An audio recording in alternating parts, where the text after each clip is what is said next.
Same thing with locking. If you know how to dance, absolutely, you're able to do top rock routines. You're able to learn freestyle moves, but you're not going to be able to leave a class and think that just because you do a routine that you're popping or that you're locking. I could show you rolls, point, up, lock, Skeeter Rabbit.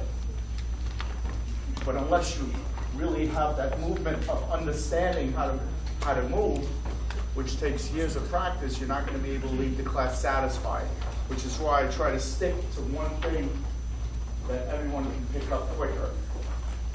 So is there any questions on anything? Otherwise, we're going to continue doing a routine a couple more times. I'm sorry, the tops. Oh, that looks like DJ P's dad or brother. Oh my God. Brother.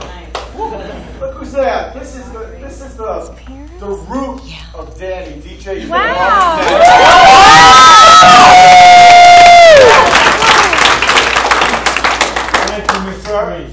Thank you so much for teaching me. This is actually my teacher. To do a couple of headsets. No. It just had to come and disturb the class, didn't it? Yeah. Had to do it. Yes. So how'd you get the name Mr. Freeze? Street dancers were given names back in my era where we didn't pick our names. We specialized in something. So people, the crowds would give it. I specialized in quick stops, poses, which are called freezes. And whenever I went to jams, people would say, there goes that guy that freezes. Then one day someone says, there's Mr. Freeze. So I said to myself, I'm going to keep that name. So I got my shirt that said Mr. Freeze, and everywhere I went, I was Mr. Freeze. Not from Batman and Robin, though. Anything else you guys want to know? Very important that you understand, the music you hear on the radio, the rap you hear, it's not a part of the culture that we all live, which is called hip-hop. Hip-hop is not a guy with gold teeth and his pants hanging down to his knees and get out of top of that. Yeah! It's not cool. It's offensive to myself and to people that created the culture because we're regular people. I mean, hip-hop is, there's no color to it. You look at, there's a gentleman named Henry Chalfant. He's a white man who in the late 60s, early 70s took pictures, was fascinated by taking pictures of all the graffiti trains in New York. And because of that man, there are now archives of all the first graffiti pieces done by all the biggest graph artists in the world. And he documented that, and thank God that he did that. So, and when you see this man and you look at him, you're like, this guy did that? Why would he do it? Why was he interested? It's great because you would never expect him to really be a part of the classic culture that we call hip-hop. Because unfortunately, nowadays, parents, I feel bad for them and for the children, because they really think a guy with gold teeth and that top guy this and has his pants hanging is hip-hop, and it's just not so. There's, the Flavor Flav, he's a perfect example. He's an outrage to the culture of hip-hop and even to a race of people. I mean, I'm sure there's a lot of people. There's a lot of people. I mean, do you feel that he represents your culture? Oh, God. I'm not trying to make fun, but it's a reality. I mean, I would be outraged if, Anyway, so there's not my personal opinion. This is just a fact. True hip-hop people that are a part of the culture, there are no colors, no faces. You never know how they're going to come at you. And that's always the best defense in the fight, because the culture of hip-hop is a challenge.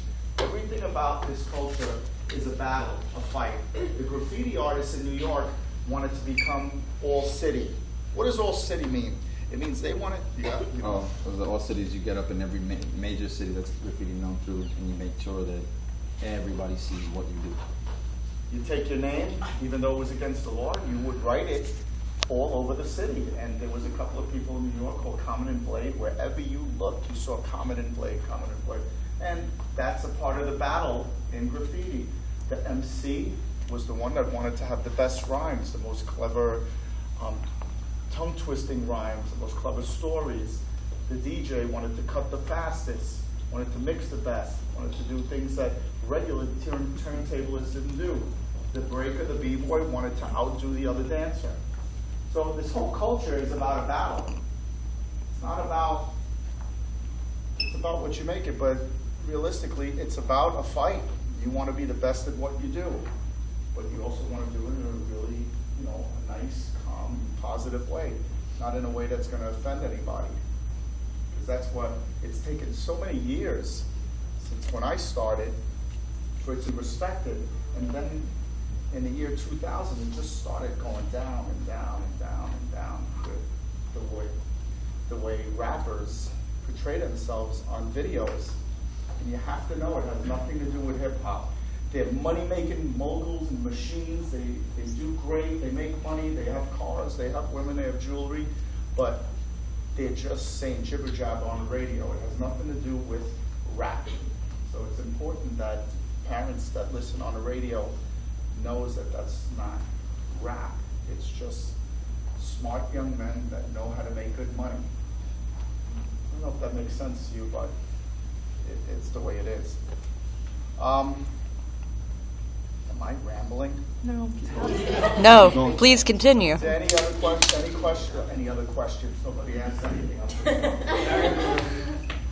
was going to say, I remember when you were on MTV's show Made, Right. and I was going to ask how it was you got involved on that. They were auditioning street dancers all over the United States, and a friend of mine we knew each other, and he told the producer this guy would be, you know, good for the show. They flew me out to LA. I met the directors, and they asked me if I would do it. And after a little negotiating, I did it. A little negotiation. Hey, here's some important things, you know. The fashion industry, music industry, you know, country was the most money-making industry on the planet. Country music, all over the world, they made more money than any other industry. And now, can't call it rap, hip-hop has taken over. Same thing with the clothing industry, sneaker industry. Nikes, they're famous. Not famous just because of Michael Jordan. They're famous because MCs, breakers, DJs, back in the days would wear them all the time, and that was the style. Shell-top Adidas, they become famous because of Run DMC, the MCs, the rappers. You know, fashion industry, music industry, everything revolves around this street culture that started in the ghetto in the Bronx. It's done all over the planet. I just came back from Poland, Czechoslovakia, Toulouse, France, Ancona, Italy, Athens, Greece, and everybody is doing what we did in the 70s in the Bronx, and it's incredible. It's taken over the planet. In just 40 short years, for it to have that much of an impact all over the world, it's amazing. I mean, nothing has changed in music, fashion, except for when hip-hop came into the mix. Now, everything has gone completely nuts. In a good way. Because now everyone has outlets and being able to do different dance styles, different clothing lines, t-shirts, that's what sells. Where was I? I went off a little. That's what happens. You forget after that. Got the Black Panther thing I got. Why is the thunder? Where you go, like thunder, thunder, It's thunder, a cartoon, right? Yeah. Two questions. Okay, first question. I always get confused with this because I keep hearing different sides. It's like he said, she said. When it comes to breaking and popping is part of breaking, or is it just a funk style that's affiliated with hip hop? Popping came before breaking. It started on the other side of the United States in California. It actually started before breakers hit the floor. It's an older dance. And that was the other question. The other question, brain fart. Hold on. What are your thoughts with the evolution of hip hop? Well, Like how it's always constantly changing. There's like new stuff that's always added. I don't think it's changed. The people that are a part of the pure element and classic hip hop, it just hasn't changed. You become better MCs. I mean, if we want to say it changed from party emceeing to tongue twisting, great MCs to Rakim, Big Daddy Kane, Coogee Rap, KRS-One, to Lil Wayne and Soulja Boy. There's no comparison. It went from good to great, back down to caveman era. You know what I mean? I know. It's almost like, and I've said this before, and it's a little weird to say it this way, but, I had the French who tell me, well, I'll do it in English, like, well, you have to be able to accept, just because you're the old school, it doesn't, they're telling me you have to accept all the new style hip hop. And I'm like, I understand that the fact you didn't understand that? I understood it. No, but do you understand what I just said? With you didn't? Really? You guys don't understand the new style of hip hop? This is a new evolution of English talk, what I just said. It's so stupid what they say, it's just as stupid as what I said. I'm now making things up because it's the new evolution. This is how we talk in English hip hop. We made up something new. There's nothing new. You're still doing the foundation, the fundamental basics to the dance. You might be spinning a little more, you might be having a little more power, but it still comes from the root of the basics. It's that simple. A pas de bourrée is a pas de bourrée. A pirouette is a pirouette. Whether you do 1 or you do 50, it's still a pirouette. So you could become better at it, but you're not really changing it. Gymnasts do a back handspring to a back tuck, then they did a double back tuck, then there's a triple and a quadruple. What's the evolution? So they do more. It doesn't mean that it's anything different. I mean, am I right, or am I just making things up? Right. I mean, I think that I'm pretty on point with it. And sometimes you have, you now see gymnasts. Here's a great example. The Kurt Thomas flare. You guys know what that is? Yeah. Because I can't demonstrate it. You know what it is, right? It's where they, gymnasts, you see them do that.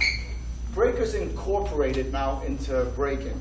But it's not breaking, it comes from gymnastics. And the person that created the Kurt Thomas flare is not Kurt Thomas. Kurt Thomas saw a friend of his, which I don't remember the guy's name, saw a friend of his do it. Kurt Thomas did it in competition. So the media said it's the Kurt Thomas flare. He took all the credit, made all the money, and never said that this is the person that actually created it. So when you start taking other elements from gymnastics and incorporating into breaking,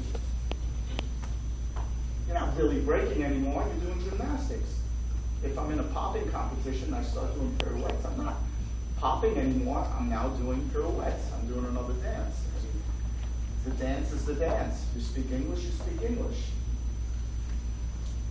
People that usually are, in competition, so they'll pop.